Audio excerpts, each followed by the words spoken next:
Xbox Series consoles have gotten a price increase in Japan. We have some information and rumors about some games that could be coming out in 2023 besides the ones that have already been announced. All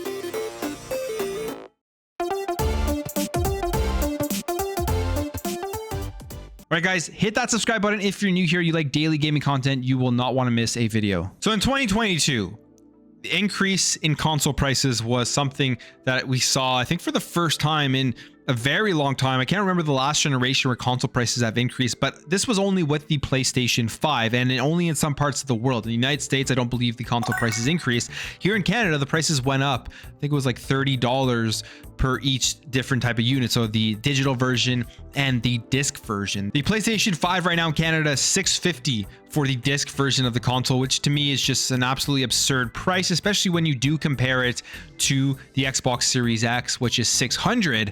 And it's a more powerful console. It's a much better design, and there's just so many more features within the Series X. It's an overall, I would say, a better console for everything that you can do on it, for the features like quick resume and all the other things that make the quality of life of the Series X really good. And then you have that entire backwards compatibility catalog that the PS5 is only backwards compatible with the PlayStation 4. Now the question here is Xbox going to follow suit? Especially that question is even more prominent now because of the fact that they did follow suit with the raising of the prices of games to $70. Are they going to continue with raising of the prices of consoles now? Because again, the market has spoken.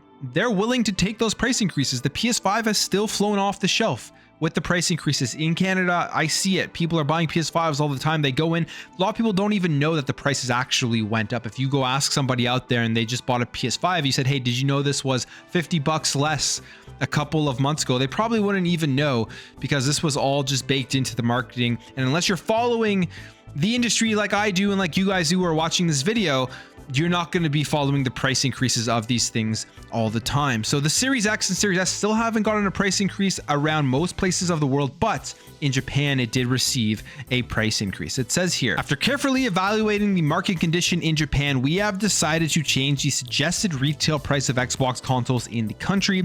We regularly evaluate the impact of local pricing to maintain reasonable consistency across regions. This price revision affects our customers and was a difficult decision to make, but going forward, we will continue to provide the ultimate Xbox experience that our customers expect. Now, this price increase in Japan is going to be taking place February 17th. That's when the prices will start to change. But what is interesting here is that when you translate that price increase to US dollars, this is what it looks like. So it's not as crazy as 5,000 yen makes it sound, but it's going from 422, I believe this is in US dollars, to 460 US dollars for the Xbox Series X, and then 253 US dollars to 291 US dollars. So the prices of the consoles there are still cheaper than in many places in the world. In fact, I mean, it's cheaper than the pricing in the United States, which would be the #1 market for Xbox, which again is showing that this price increase isn't crazy. They're trying to, I guess, bring it up a bit more. I feel like they had to reduce the prices of the Series X and the Series S, especially when they launched these, to try to get further into the Japanese market because Xbox just isn't popular over there. They're doing better this generation than the Xbox One, which wasn't very hard to do. I think they're going to do pretty much as good, maybe even better than they did during the Xbox 360 generation. And if they continue to release games like Hi-Fi Rush onto Xbox Game Pass, it will be super interesting to see how that affects the console sales and just how that affects the overall Xbox ecosystem and Game Pass numbers. But pricing has increased. It's not crazy. It's still lower than the United States. I mean, here in Canada, the Series X is $599 and the Series S is $389. However, during the holiday season, and even now, I'm still seeing those sales pop up in Canada, which I think is a good sign that eventually that's just going to be a regular thing. The Series S was all the way down to $299. But this begs the question, does this mean this is just a Japanese thing specifically for that market? They're trying to make a bit more money out of the Japanese market now that the Series X and S maybe are selling more, it's been more invigorated, so people are still going to go out and buy it at these increased prices?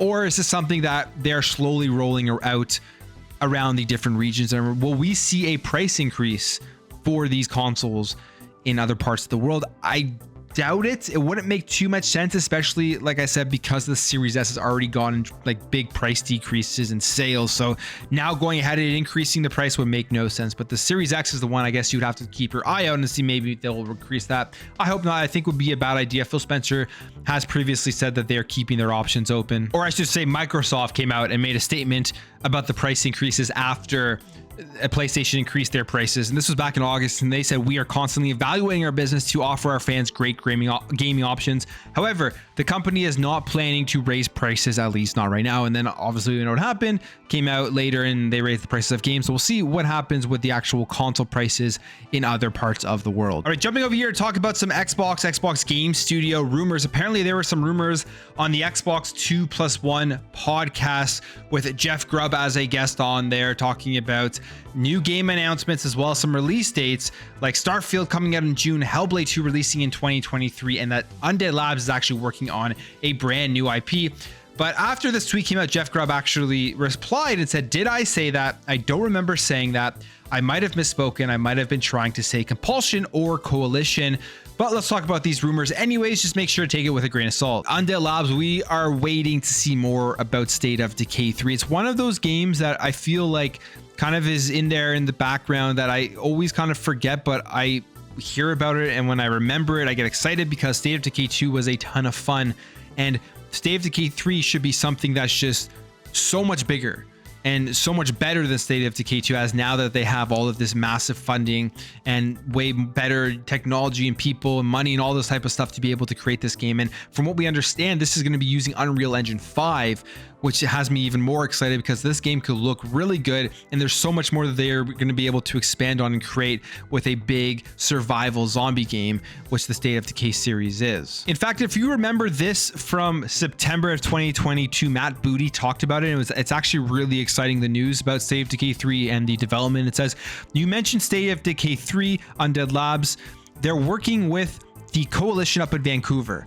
Our Gears of War studio using some of the technology around Unreal Engine 5 and some of the stuff that's been in Gears of War before to bring that into State of Decay 3. And to me, that gets me really excited. You think about the Coalition. I love the Coalition. I love the stuff that they've done with Gears in terms of creating such a high quality product. I feel like Gears does not get nearly enough credit. I don't feel like Coalition does not get nearly enough credit amongst all of the Xbox game studios. They're probably the studio that does the highest quality of work. You take a look at Gears, whether you enjoyed the story, whether you like some of the stuff that they did with Gears 4 and 5, those games still today are some of the best looking games out there, some of the most fun playing games out there. They've done an incredible job.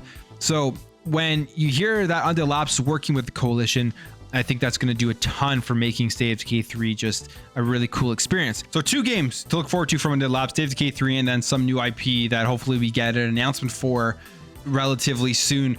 Or I would say this could be one of those games they do a stealth drop like they did with Hi-Fi Rush. That'd be super cool. But then he also goes on and talks about Starfield, says that it is coming in June. And then Hellblade 2 is also apparently coming in 2023. And I think this is a huge thing because this is something that we talked about in previous videos with the Starfield stuff and hey, potentially moving it into the second half of the year. I think it will be releasing in the first half because they've been just pretty continuously consistent with that marketing of these are the games coming out before the end of June.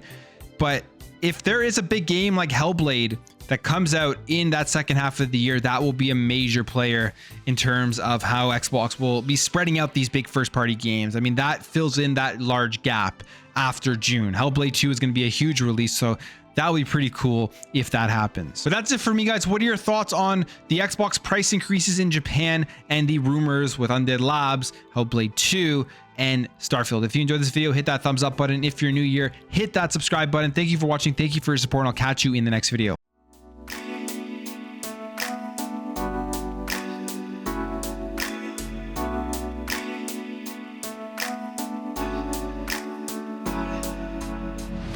Bye.